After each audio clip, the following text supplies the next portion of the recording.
हाँ, स्वागत है आप सभी का HL ट्रिकी जीके चैनल पर। तो हम चर्चा करेंगे विभिन्न प्रतियोगी परीक्षाओं में पूछे गए महत्वपूर्ण प्रश्नों पर। जी हाँ, अगर हमारे चैनल पर आप नए हैं तो हमारे चैनल को आप सब्सक्राइब करें, लाइक और कमेंट्स ज़रूर करें। जी हाँ, इस टॉपिक के अंतर्गत उन महत्वपूर्ण जीके और जीएस प्रश्नों पर चर्चा करेंगे जो परीक्षाओं में पूछे गए हैं, इसलिए इस वीडियो को पूरा देखिए। पहला प्रश्न, एक जेट इंजन की कार्य प्रणाली निम्न के संरक्षण पर निर्भर करती है। ये चार ऑप्शंस। सही उत्तर रेखीय संवेग। जी हाँ, जेट इंजन की कार्य प्रणाली रेखीय संवेग संरक्षण पर आधारित है। जेट इंजन प्रवेश में ऑक्सीजन प्राप्त कर अपने लिए थ्रस्ट प्राप्त करता है। क्वेश्चन नंबर सेकंड, ग्रहों की गति के नियम का प्रतिपादन किसने किया था? ये रहे चार ऑप्शंस। सही उत्तर केपलर के द्वारा। जी हाँ, जर्मन गणितज्ञ एवं खगोलविद जॉन केपलर ने किन्हीं भी दो आकाशीय पिंडों की गति का वर्णन करने के लिए ग्रहों की गति के तीन नियम प्रतिपादित किए। अब बात करते हैं प्रश्न नंबर थर्ड की। कुष्ठ रोग उत्पन्न किया जाता है। जी हाँ, ये चार ऑप्शन दिया गया है। सही उत्तर होगा जीवाणु द्वारा। जी हाँ, कुष्ठ रोग जीवाणु द्वारा उत्पन्न किया जाता है। यह एक संक्रामक रोग है जो माइकोबैक्टीरियम लेप्री तथा माइकोबैक्टीरियम लेप्रोमेटोसिस नामक जीवाणु के कारण फैलता है। क्वेश्चन नंबर फोर्थ, अम्ल वर्षा के लिए उत्तरदायी गैसीय प्रदूषक है। ये रहे चार ऑप्शंस। सही उत्तर सल्फर डाइऑक्साइड। इससे संबंधित और भी महत्वपूर्ण पॉइंट देख लेते हैं। जी हाँ, औद्योगिक निःसृतों एवं विभिन्न क्रियाओं के माध्यम से उत्पन्न सल्फर डाइऑक्साइड SO2 तथा नाइट्रस ऑक्साइड N2O गैसें वायुमंडल में पहुंचकर ऑक्सीजन एवं बादल के जल के साथ रासायनिक अभिक्रिया कर क्रमशः सल्फ्यूरिक अम्ल तथा नाइट्रिक अम्ल बनाकर वर्षा के साथ पृथ्वी पर गिरती हैं। इसे ही अम्लीय वर्षा या एसिड रेन कहते हैं। क्वेश्चन नंबर फिफ्थ, हमारे शरीर में आनुवंशिकता की इकाई को कहते हैं। क्या कहते हैं? ये रहे चार ऑप्शंस। इसका सही उत्तर होगा जीन। आइए इससे संबंधित और भी कुछ महत्वपूर्ण जानकारी इसको देख लेते हैं। जी हाँ, ये बॉक्स बहुत ही महत्वपूर्ण है। जी हाँ, ग्रेगर जॉन मेंडल को आनुवंशिकता का पितामह कहा जाता है। क्रोमोसोम पर स्थित DNA की बनी ऐसी प्रति सूक्ष्म संरचनाएं जो आनुवंशिक लक्षणों को धारण एवं उनका एक पीढ़ी से दूसरी पीढ़ी में स्थानांतरण करती हैं, जीन कहलाती हैं। जीन जीवों के शरीर में आनुवंशिकता की मूलभूत इकाई है। जी हाँ, जितने भी प्रश्न इसमें हैं सभी बहुत महत्वपूर्ण प्रश्न हैं। इन प्रश्नों से आपको ये पता चलेगा कि परीक्षाओं में कैसे प्रश्न पूछे जाते हैं और कैसे तैयारी करनी चाहिए। क्वेश्चन नंबर 6, निम्नलिखित में से किस पाकिस्तानी नागरिक को भारत सरकार द्वारा भारत रत्न से सम्मानित किया गया था? ये रहे चार ऑप्शन। सही उत्तर खान अब्दुल गफ्फार खान। इससे संबंधित और भी महत्वपूर्ण जानकारी। जी हाँ, भारत रत्न पुरस्कार की स्थापना 2 जनवरी 1954 को की गई थी। उत्तर पश्चिमी सीमा प्रांत में लाल कुर्ती आंदोलन चलाने वाले खुदाई खिदमतगार दल के संस्थापक खान अब्दुल गफ्फार खान को 1987 में भारत रत्न से सम्मानित किया गया था। यह सम्मान प्राप्त करने वाले वह पहले गैर भारतीय नागरिक थे। अब बात करते हैं क्वेश्चन नंबर 7 की। अष्टाध्यायी लिखी गई थी किसके द्वारा? चार ऑप्शन दिया गया है। सही उत्तर पाणिनि द्वारा। जी हाँ, अष्टाध्यायी व्याकरणाचार्य पाणिनि द्वारा लिखी गई। ये नंद शासक महापद्मानंद के मित्र थे। जी हाँ, सभी प्रश्न अति महत्वपूर्ण। क्वेश्चन नंबर 8, पुराणों की संख्या कितनी है? ये रहे 4 ऑप्शंस। सही उत्तर 18। जी हाँ, पुराणों की संख्या 18 है। पुराणों की रचना लोमहर्ष ऋषि तथा उनके पुत्र उग्र सर्वा द्वारा की गई थी। पुराणों की संख्या 18 है। 18 उपपुराण कौन कौन से हैं? पहला मत्स्य पुराण, दूसरा मार्कंडेय पुराण, तीसरा भविष्य पुराण, चौथा भागवत पुराण, पांचवा ब्रह्मांड पुराण, छठवां ब्रह्म वैवर्त पुराण और सातवां ब्रह्मा पुराण और आठवां वामन पुराण। इसके अलावा देख लीजिए, आठवां वामन पुराण, नौवां वाराह पुराण और 10वां विष्णु पुराण और 11वां वायु पुराण, 12वां अग्नि पुराण, 13 नारद पुराण और 14 पद्म पुराण और 15 लिंग पुराण और 16 गरुण पुराण और 17 कर्म पुराण और 18वां स्कंद पुराण। ये थे पुराणों की संख्या 18। जी हाँ। Question number 9। जी हाँ, अगर हमारे चैनल पर आप नए हैं, अब तक आपने सब्सक्राइब नहीं किया है तो हमारे चैनल को आप सब्सक्राइब करें, लाइक और कमेंट्स जरूर करें। जी हाँ। क्वेश्चन नंबर 9, निम्नलिखित में से किस मुगल सम्राट ने अंग्रेज़ों को बंगाल में शुल्क मुक्त व्यापार की सुविधा प्रदान की थी? ये रहे 4 ऑप्शंस। सही उत्तर होगा फारूक शेयर। इससे संबंधित और भी महत्वपूर्ण जानकारी। जी हाँ, सभी प्रश्न अति महत्वपूर्ण हैं, परीक्षाओं में पूछे गए प्रश्न हैं। जी हाँ, मुगल शासक फारूक शेयर द्वारा 1717 ईस्वी में एक फरमान जारी किया गया जिसमें अंग्रेजों को 3000 रुपये वार्षिक देकर बंगाल में बिना अनुमति, बिना अतिरिक्त चुंगी दिए व्यापार करने की सुविधा प्रदान की गई। ये थे महत्वपूर्ण पॉइंट। अब बात करते हैं क्वेश्चन नंबर 10 की। शेख निजामुद्दीन औलिया की दरगाह कहाँ पर स्थित है? सही उत्तर दिल्ली में। जी हाँ, इससे संबंधित और भी महत्वपूर्ण जानकारी, परीक्षा उपयोगी जानकारी। देखिए, चिश्ती सिलसिले से संबंधित गुरु बाबा फरीदुद्दीन गंज शकर, जिन्हें बाबा फरीद के नाम से जाना जाता था, के 2 प्रमुख शिष्य हजरत निजामुद्दीन औलिया तथा हजरत अलाउद्दीन साबिर थे। शेख निजामुद्दीन औलिया की दरगाह दिल्ली में स्थित है और 1325 ईस्वी में इन्हें मरणोपरांत गयासुपुर दिल्ली में दफनाया गया था। तो यहाँ से आपको कई प्रश्न मिलेंगे। क्वेश्चन नंबर 11, पूर्ण स्वराज की घोषणा भारतीय राष्ट्रीय कांग्रेस के अधिवेशन में हुई थी। किसके अधिवेशन में हुई थी? सही उत्तर लाहौर के अधिवेशन में। इससे संबंधित और भी महत्वपूर्ण जानकारी। कांग्रेस का ऐतिहासिक लाहौर अधिवेशन दिसंबर 1929 में हुआ, जिसकी अध्यक्षता पंडित जवाहरलाल नेहरू ने की थी। इसी अधिवेशन में पंडित जवाहरलाल नेहरू द्वारा पूर्ण स्वराज के लक्ष्य की घोषणा की गई। क्वेश्चन नंबर 12, जी हाँ, निम्नलिखित घटनाओं को कालानुक्रम में व्यवस्थित कीजिए तथा नीचे दिए गए कूट से सही उत्तर चुनिए। आइए इसका विस्तृत देख लेते हैं। जी हाँ, यहाँ से आपको कई प्रश्न मिल जाएंगे। क्या है देखिए, गांधी का चंपारण सत्याग्रह सन 1917 ईस्वी में, जलियांवाला बाग हत्याकांड 13 अप्रैल 1919 ईस्वी में, जबकि असहयोग आंदोलन 1 अगस्त 1920 ईस्वी में आरंभ हुआ, जबकि सविनय अवज्ञा आंदोलन 6 अप्रैल 1930 ईस्वी में आरंभ हुआ।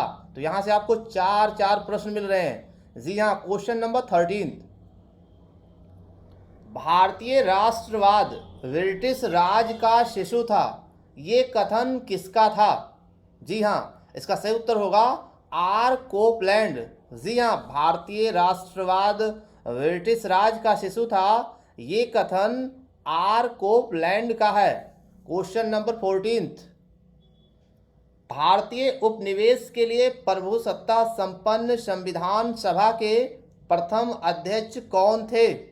सही उत्तर होगा राजेंद्र प्रसाद। जी हाँ, इससे संबंधित कुछ और भी जानकारी। 9 दिसंबर 1946 को दिल्ली में संविधान सभा की बैठक आरंभ हुई। सच्चिदानंद सिन्हा को अस्थायी अध्यक्ष बनाया गया। 11 दिसंबर 1946 को सभा ने डॉक्टर राजेंद्र प्रसाद को अपना अस्थायी अध्यक्ष चुन लिया।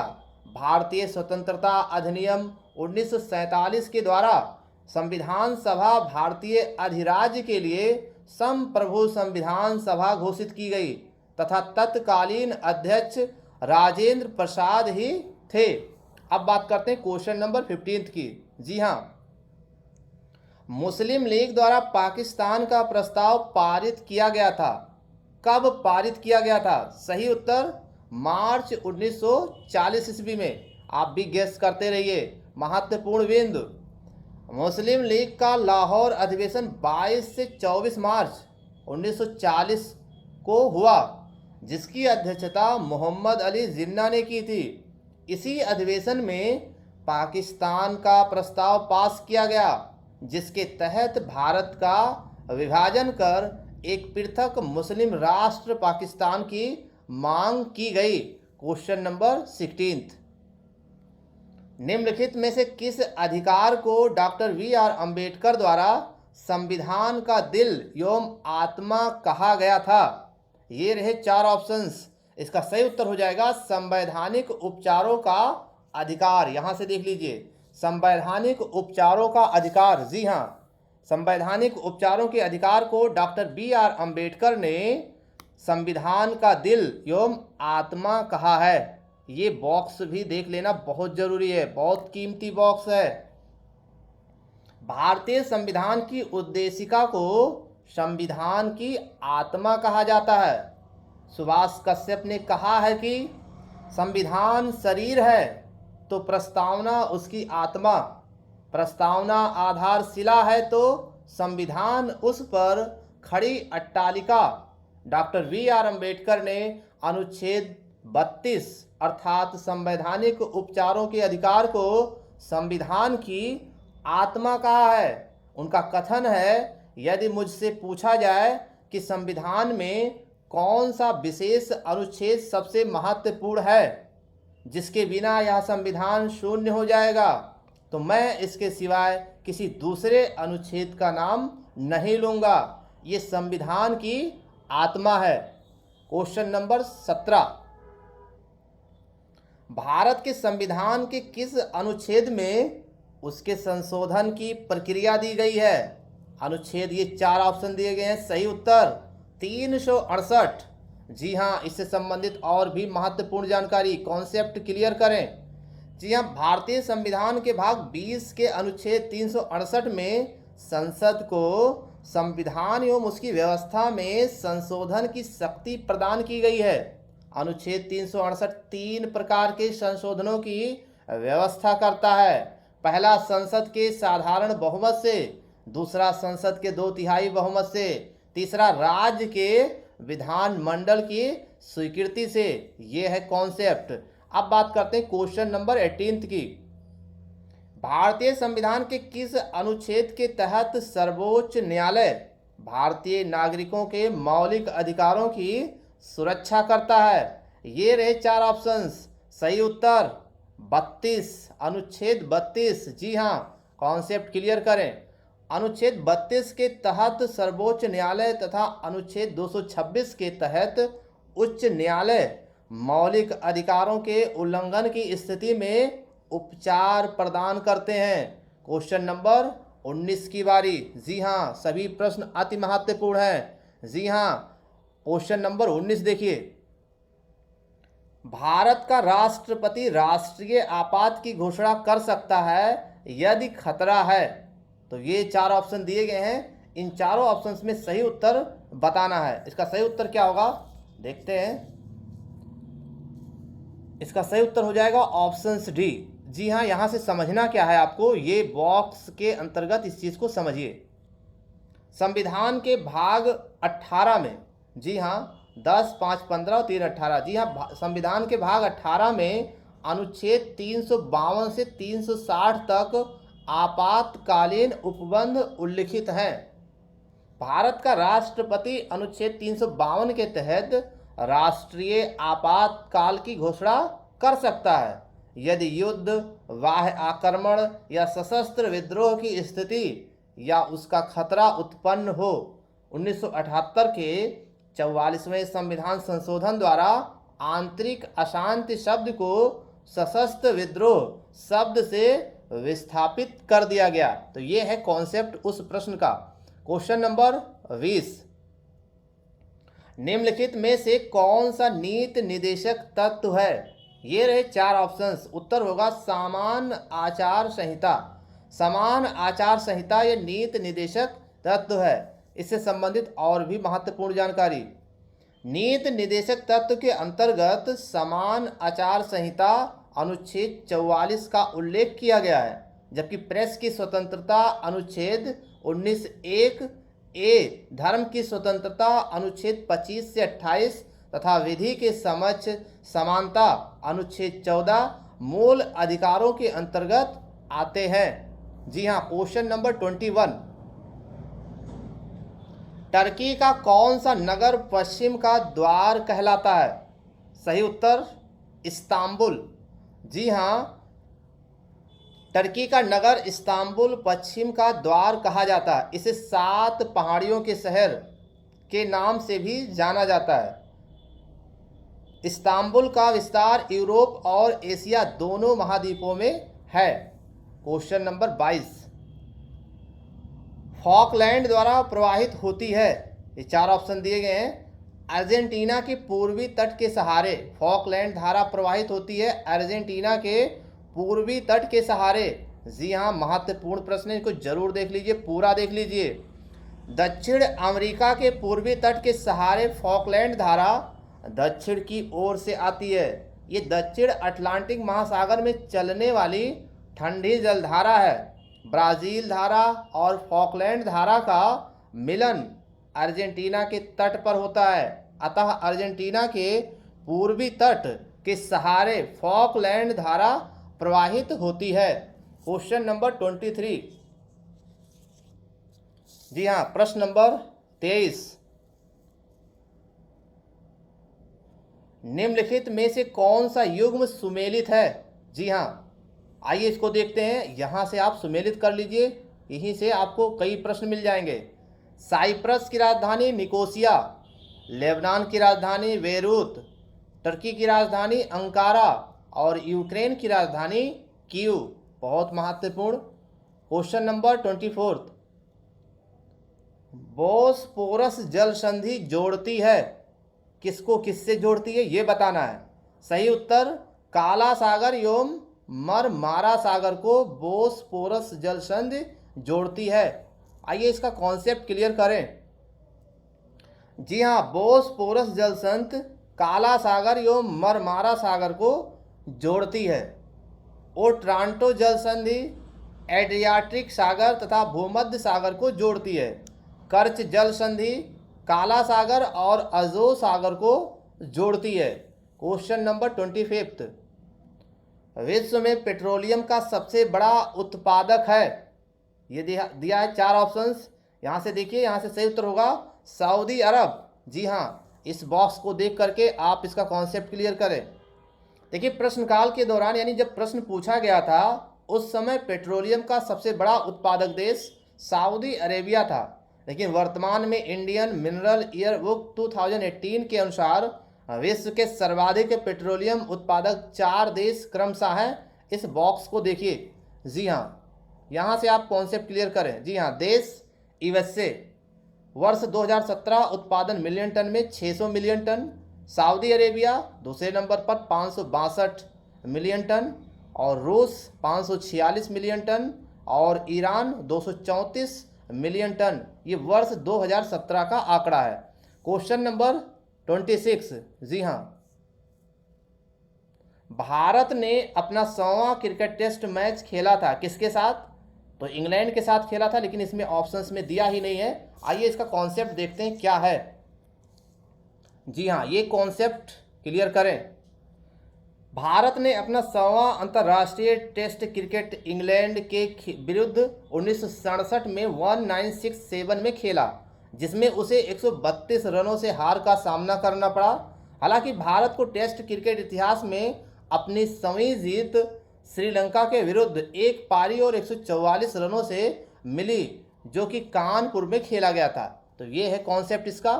क्वेश्चन नंबर 27, दादा साहेब फाल्के पुरस्कार 2007 दिया गया, किसको दिया गया? ये रहे 4 ऑप्शंस। सही उत्तर मन्ना डे को।